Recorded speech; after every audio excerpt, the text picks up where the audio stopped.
from New York, Late Night Show with Mike Siddiqui. शियों के ताउन के बगैर पाकिस्तान नहीं बन सकता था और आप उनके साथ ज्यादती करते हैं। और अब जो गिलगित बल्तिस्तान में इन्होंने कहा है कि लोगों पे वो चलाएंगे, फौजी ट्रायल करेंगे लोगों का, यानी जो तुम्हारी मुखालफत करे फौजी ट्रायल करोगे तुम उसका।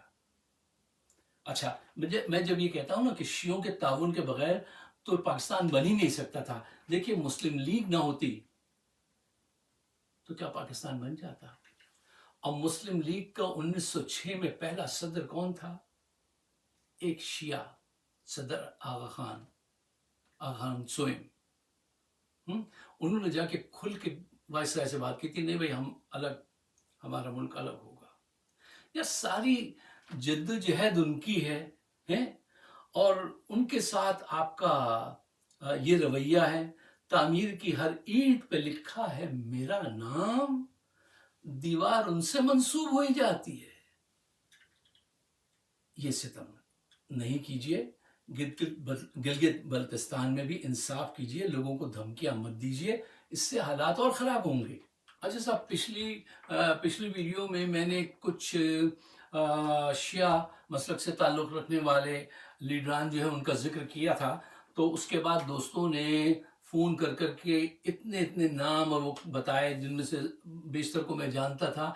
अब इस प्रोग्राम में इतना वक्त नहीं होता ना कि हम बहुत ज़्यादा पूरी अगर मैं दास्तान सुनाने लगूं तो मेरे पास तो जो किस्से बहुत सारे आपने किताबों में पढ़े हैं ना, हमने अपने ख़ानदान में बुज़ुर्गों से सुने हैं वो, और किताब में भी पढ़े हैं। बहुत सारी चीज़ें हैं मेरे पास, लेकिन वो ये 10-15 मिनट का प्रोग्राम वो नहीं कर सकता, तो मैं उनसे माजरत चाहता हूँ। उन्होंने कहा नहीं आप इसका भी जिक्र कीजिएगा, उनका भी जिक्र कीजिएगा। यार कैसे करें बताइए, थोड़ा सा टाइम है। अच्छा हाँ, एक बहुत इंपॉर्टेंट कॉल आई, एक हमारी अजीज़ा हैं उनकी, और वो जर्नैलों की ख़ानदान से उनका ताल्लुक़ है, तो वो कहने लगी ये जो बात आपने कही है।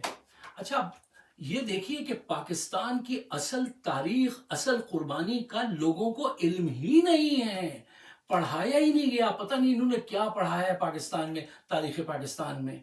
आप ये देखिए कि वो मुझसे कहने लगी भाई साहब हद कर दी आपने, निज़ाम साहब ने क्या पैसे, कितने पैसे दिए, आपने कैसे जिक्र कर, आपके पास सबूत क्या है? तो मैंने उनसे कहा देखो तुम, वो एक बात है, मैं तुम्हें नहीं कह रहा हूँ, लेकिन वो सही कहते हैं इमरान खान कि एक तो ये जाहिल हैं, दूसरे पढ़ते भी नहीं, कोशिश भी नहीं करते। मैं तुम्हें नहीं कह रहा हूँ, लेकिन हकीकत यही है। मैंने कहा ये तुमने इतना बुंदा सा सवाल किया है दुआने वाला, ये सवाल मुझसे पूछने से पहले तुम खुद नेट पे चली जाती, और जो एतराज़ मेरे लिए उठा रही हो कि मैं एक्सेजरेट कर रहा हूँ, मैंने गलत इन्फॉर्मेशन दे दी है, तो तुम्हें जवाब मिल जाता। वो तो आज तो हर चीज़ मौजूद है, आप रिसर्च कीजिए, आपको बता। वो ये कह रही थी कि हैदराबाद निज़ाम दक्कन मीर उस्मान अली साहब ने जो है वो कब इतनी बड़ी रकम दी थी। अच्छा अब आप सुन लीजिए उन्होंने कब इतनी बड़ी रकम दी थी।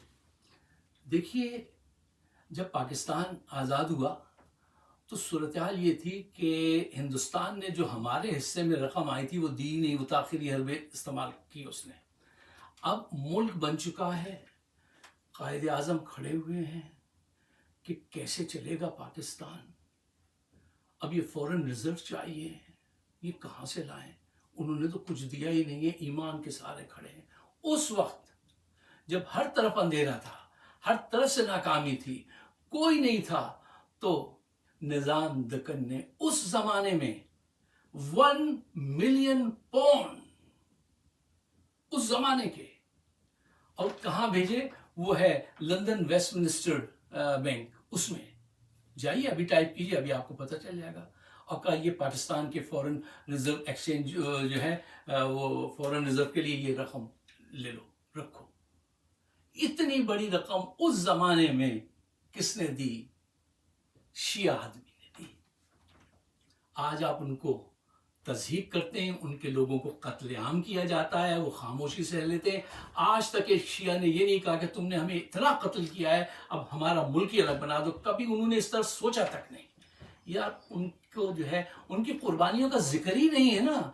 कितने लोगों को ये बात पता थी कि पाकिस्तान को जो है वो एक्सचेंज वो रखवाने के लिए बैंक में पैसे 1 मिलियन पाउंड उन्होंने दिए थे। اور وہ شیعہ تھے. آپ کو میں کسی ان سے پوچھیے گا یہ بتاؤ فوج کو پہلی تنخواہ کس کے پیسوں سے دی گئی؟ آپ کو پتا ہے یہ حبیب سیٹھ وہ بھی اہل تشیع ہیں, حبیب بینک والے, انہوں نے قائد اعظم کو بلینک چیک لکھ کے دیا تھا, جیسے مشکل آئے اس کو کیش کرا لینا. پہلی تنخواہ کس کے پیسے سے ملی؟ یہ ریزرو جو رکھے گئے تھے وہ کس نے دیے؟ میر عثمان علی صاحب نے دیے. آپ اس طرح کے لوگوں کو بلا کے دھمکیاں دیتے ہیں ان کے لوگوں کو. دیکھیے اس طرح کی نمک حرامی نہیں کیجیے. کرتے ہیں لوگ بدماشی, لیکن اس طرح کی نمک حرامی نہیں کرنی چاہیے. ان کے لوگوں کو قتل کیا جاتا ہے پاکستان میں, اب ان سے کہا جاتا ہے ایران چلے جاؤ. یہ انصاف ہے؟ اب یہاں بہت بڑی لسٹ ہے بہت سارے لوگوں کی, سر آغا خان کے کارنامے, ظہیر علی صاحب کے کارنامے, بہت. اب دیکھیں وقت نہیں ہوتا نا کہ یہ ساری باتیں آپ کے ساتھ کی جائیں, لیکن یہ سچائی کی بات ہے کہ شیعہ جو تھے ان کے بغیر پاکستان وجود میں نہیں آ سکتا تھا. قائد اعظم سے لے کے سر آغا خان تک ہر طرف آپ چلے جائیے. ایس ٹی نقوی ہمارے کراچی کے کمشنر تھے. ہر طرف جہاں پہ بھی بیوروکریسی تھی, اور جس نے چلا کے دکھا دیا تھا پاکستان, جس کو نہرو کہتا تھا کہ چند دن کے مہمان ہیں, حکومت یہ ختم ہو جائے گی, گر جائے گی. اپنے پیسوں سے ہمارے بزرگوں نے سیاہی لا کے خرید کے آفس چلایا ہے, اپنے پیسوں سے, ذاتی پیسوں سے.